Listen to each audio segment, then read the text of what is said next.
করে সে একদিন তার ওয়াইফের সাথে পরিচয় করাই দেওয়ার কথা বলে তার বাসা বেলি রোডের C3 নিউ বেলি রোড এক বেলিরিস এখানে নিয়ে যায়।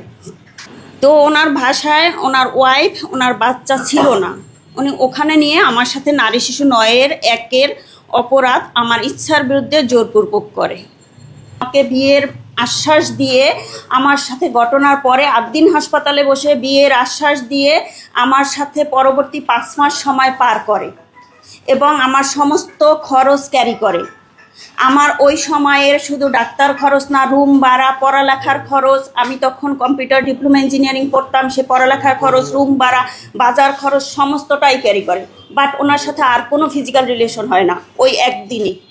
আমি যেহেতু অসুস্থ আর কোনো সুযোগও নাই, ঠিক আছে, সরি সামনে আসি নাই, বাট আমি মামলা তো করছি আগে, মিডিয়ার সামনে